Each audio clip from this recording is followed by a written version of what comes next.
আজকে আমরা একটা রাইটিং স্কিলের কাজ করব। তোমরা যারা ক্লাস 10-এ পড়ো তারা জানো যে আমাদের রাইটিং স্কিলে 30 মার্কস অ্যালটমেন্ট আছে। রাইটিং স্কিলের বিভিন্ন আইটেম আমাদের শেখানো হয়, তার মধ্যে নোটিশ রাইটিং একটা অন্যতম আইটেম। আজকে আমরা নোটিশ রাইটিং সম্পর্কে একটু আলোচনা করব। অনেকেই হয়তো ক্লাস 9-এও এটা করেছো, তাহলেও আমাদের এটা প্র্যাকটিস দরকার আছে। প্রসেসটা কীভাবে লিখতে হয়, কীভাবে এটাকে প্রেজেন্ট করতে হয়, এই সম্বন্ধে আমাদের একটু চর্চা থাকা দরকার। নোটিশটা কেন দেওয়া হয়? আমরা যারা স্কুলে পড়ি তারা জানি যে স্কুলে হেডমাস্টার মশাই বা হেডমিস্ট্রেস বিভিন্ন বিষয়ে আমাদের নোটিশ লিখে পাঠান, বিজ্ঞপ্তি দেন যে এইগুলো করবে, এগুলো করবে না, বা আজকে অমুক দিন এই প্রোগ্রাম হবে, এরকম একটা বিজ্ঞাপন দেওয়া থাকে। বিজ্ঞাপন বলতে অ্যাডভার্টাইজমেন্ট নয়, বিজ্ঞপ্তি বলা হয়। তা আমরা যারা পড়ছি এখন তাদেরকেও কিন্তু নোটিশ লেখাটা শিখতে হবে। ধরো আমি একটা বিষয় বলছি, যে বিষয়টা হচ্ছে এইরকম যে তুমি হচ্ছ কালচারাল কমিটি তোমার স্কুলের, তার secretary.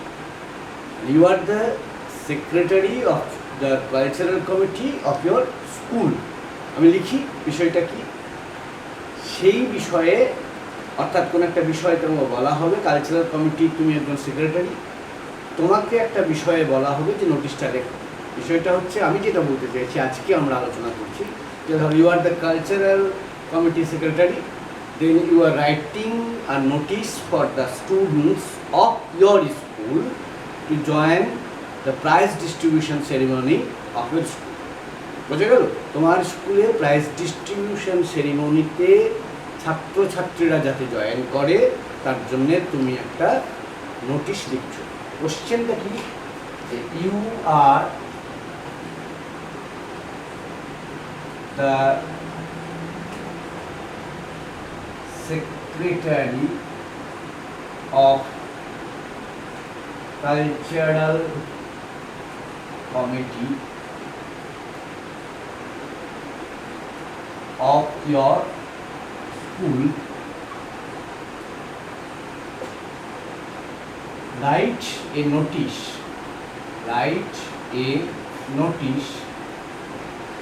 for the students of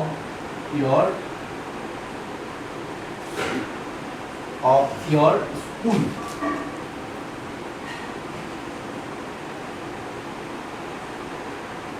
to participate in the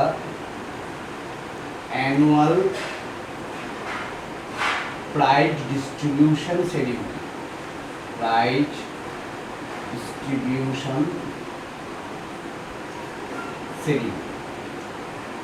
ধরো এই কোয়েশ্চেনটা তোমাকে দেওয়া আছে যে তুমি হচ্ছ কালচারাল কমিটির সেক্রেটারি। কোথাকার কালচারাল কমিটি? তোমার স্কুলে।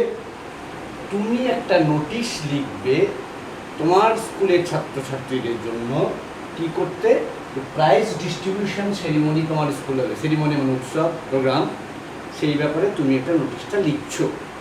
প্রশ্নটাই তোমাকে পয়েন্টস দেওয়া থাকবে, date, time, place of occurrence, details of the programme, your role, etcetera. এরকম কয়েকটা পয়েন্ট দেওয়া থাকবে। আমাদের যেটা কোয়েশ্চেন প্যাটার্ন এরকম হয়, প্রত্যেকটা পয়েন্টের জন্য একটা নির্দিষ্ট নাম্বার অ্যালটমেন্ট থাকে, স্ট্রাকচারের জন্য একটা অ্যালটমেন্ট থাকে। এদের মধ্যে সমস্তটা ভেবে সেইভাবে লিখতে হবে। ঠিক আছে? তাহলে আমি এটা মুছে দিচ্ছি। নোটিশটা কী করে লিখতে হবে আমরা দেখছি। নোটিশটা লেখার সময় আমাদের প্রথমে যেটা করতে হবে, আমরা কোন স্কুলের নাম, আমি যে স্কুলে পড়ি সেই স্কুলের নামটা উল্লেখ করব না। আমি কি করব, প্রথমে লিখব ABC স্কুল, হাই স্কুল। ধরো ABC হাই স্কুল।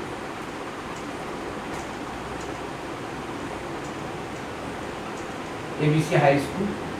এখানে ডেট ওপরে টপে থাকবে, এখানে ডেটটা থাকবে। আজকের ডেট ধরো আমি দিলাম 17/5/20।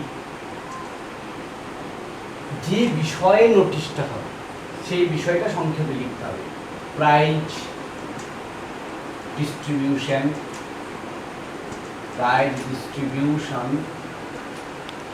Ceremony,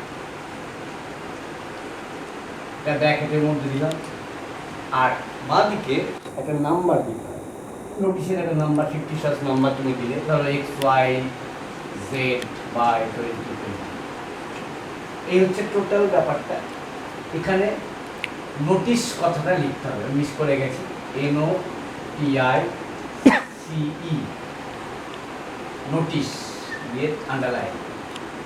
ABC high school notice, নোটিশের তলায় prize distribution ceremony, date, number. তাহলে পয়েন্টসগুলো বোঝা গেল। তাহলে পয়েন্টসটা হচ্ছে এই যে টোটালি তোমার স্কুলের নাম, তোমার স্কুলের নামটা তুমি উল্লেখ করবে না, XYZ, MNY etcetera.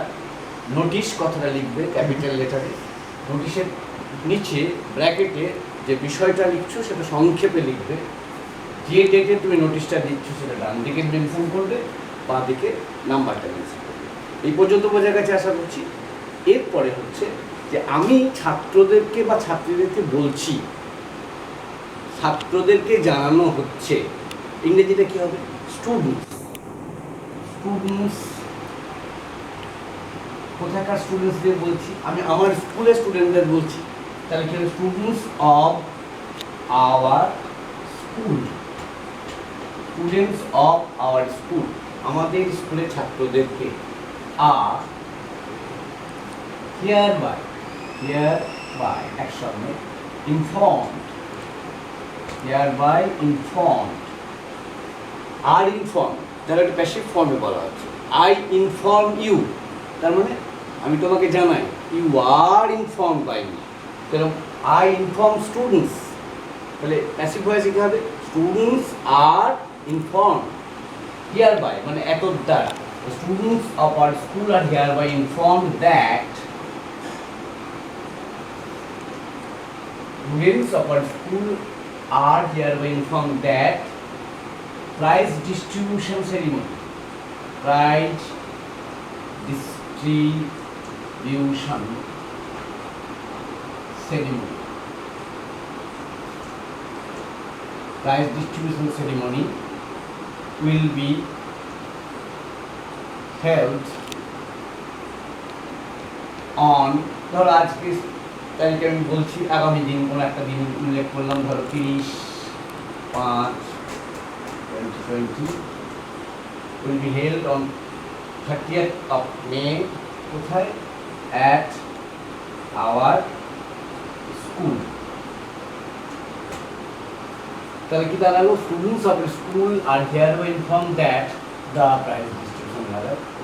prize distribution ceremony will be held on 30th of May at our school। তারপরে টাইমটা তোমাকে উল্লেখ করতে হবে। it will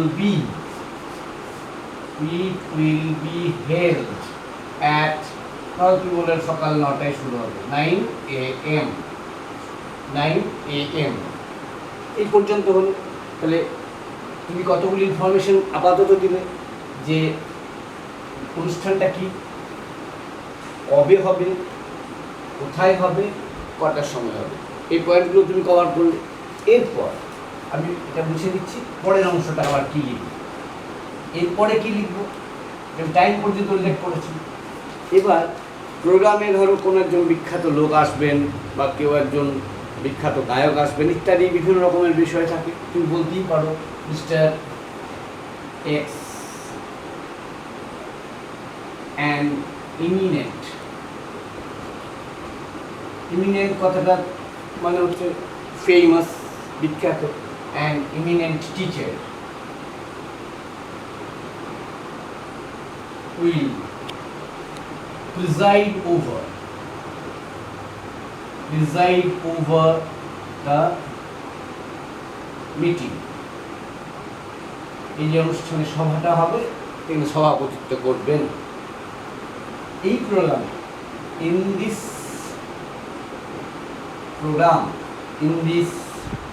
program এই অনুষ্ঠানে কি হবে? ছাত্ররা ছাত্রীদেরকে পুরস্কৃত করা হবে। এটা তো মূল ব্যাপার। In this programme students will be awarded, কাদেরকে করা হবে awarded?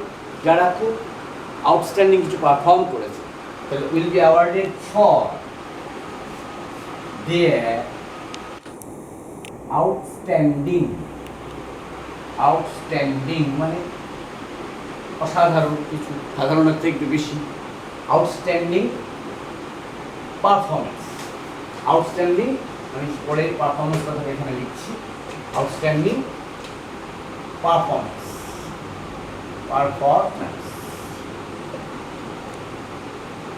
outstanding performances in different categories, in different areas বলতেই পারি, এই পর্যন্ত বলতেও পারি। এরপর হচ্ছে আমি ছাত্রদেরকে বা ছাত্রীদেরকে বলছি তারা যেন জয়েন করে প্রোগ্রামে। এই একটা বলতেই পারি, স্টুডেন্টস আর রিকোয়েস্টেড, এই যে একই কথা, আই রিকোয়েস্ট স্টুডেন্টস, সেটাকে প্যাসিভ ভয়েস আকারে লিখছি, স্টুডেন্টস আর রিকোয়েস্টেড, এই ফর্মে লিখতে হবে কিন্তু। Students are requested to join the programme.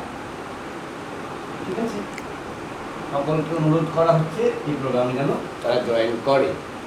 এরপরে আমি আরও দু একটা কথা বলতে পারি, নাও বলতে পারি। আমার মোটামুটি বিষয়টাকে বোঝানো গেছে যে কবে হবে, কোথায় হবে, কি প্রোগ্রাম হবে, কে আসবে, কী কী করতে হবে স্টুডেন্টদেরকে এবং কাদেরকে অ্যাওয়ার্ড দেওয়া হবে ইত্যাদি। এবং সেখানে আমি শেষ করতেই পারি এবারে আদার ডিটেলস মানে আরও অন্যান্য তথ্যগুলো উইল বি পুট আপ। এই পুট আপটা ফ্রেজাল ভার্ব, পুট আপ মানে টাঙানো। Other details will be put up, এটাও দেখো তোমাকে প্যাসিভ ফর্মে লিখতে হচ্ছে। তার মানে ব্যাপারটা কি, যে আই পুট আপ ডিটেলস, এটা তো অ্যাক্টিভ ফর্ম। আমি প্যাসিভ ফর্মে কি লিখবো, details will be put up. সুতরাং এখানে other details will be put up on the notice board.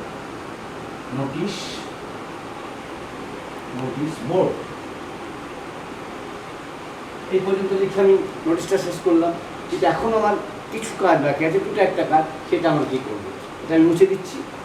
পরের অংশটা দেখো, শেষ করেছি other details will be put up on the notice board. এটা বলার পরে আমি নিচে এখানে আমার নাম লিখলাম। আমার নাম ধরো XYZ হলো। আমি কে, প্রশ্ন দিয়েছিল you are the cultural committee secretary, you are the secretary of the cultural committee. এবং লিখতে হবে এখানে secretary of cultural committee, COMMITTEE, বানানটা একটু গোলমেলে বানান, CO দুটো M আর দুটো T দুটো E। তো সেক্রেটারি অফ কালচারাল কমিটি, স্কুলটার নাম তোমার ABC হাই স্কুল। ওকে, এইটা তুমি ডিটেলটা দিয়ে দিলে। XYZ SD হলো সিগনেচার ডুপ্লিকেট, কিন্তু এখানে লিখতে SD XYZ তোমার নাম, রাম শ্যাম যদু মধু গীতা যাই হোক নামটা দিলে, সেই নামটা না লিখে XYZ দিলে, তোমার পরিচয়টা দিলে। আর যেহেতু তুমি একটা স্কুলের কালচারাল কমিটির সেক্রেটারি, তুমি তো দণ্ডমুন্ডের কর্তা নাও, তোমার স্কুলে হেডমাস্টার মশাই বা হেডমিস্টার আছে, সেক্ষেত্রে তোমাকে এখানে লিখতে হবে হেডমাস্টারের counter signed headmaster girls school হলে হেডমিস্ট্রেস। এটা লিখলে আমার টোটাল নোটিশটা কমপ্লিট হলো। তাহলে আমরা নোটিশ লেখার ব্যাপারটা খানিকটা আন্দাজ পেলাম। এটা দেখবে, দেখার পরে আমি একটা টাস্ক তোমাদের দিয়ে রাখছি, তোমার বাড়িতে প্র্যাকটিস করো। যেহেতু এই মুহূর্তে আমরা সবাই কনফাইনমেন্টের মধ্যে রয়েছি। কনফাইনমেন্ট কিসের জন্য? করোনা ভাইরাস যেটা অত্যন্ত প্রাদুর্ভাব দেখা গেছে। তুমি একটা নোটিশ লিখবে যে you are the captain of your school, you are writing a notice for the students of your school to join a camp What kind of camp? Awareness camp organized by your school for protection and prevention of coronavirus. ব্যাপারটা কি দাঁড়ালো যে তোমার school একটা awareness camp organise করেছে কিসের জন্য? Corona virus যে স্প্রেড করছে সেখান থেকে যাতে করে প্রোটেকশন নেওয়া হয়, প্রিভেনশন করা হয়, এই জন্য অ্যাওয়ারনেস ক্যাম্প হয়েছে। You are writing the notice for the students to join that awareness camp. এটা এখন প্র্যাকটিস করবে, আরও কিছু নোটিশ তোমাদের বইয়ে দেখবে আছে, সেগুলো প্র্যাকটিস করবে। পরবর্তীকালে আমরা আবার এই বিষয় নিয়ে আলোচনা করব। Thank you.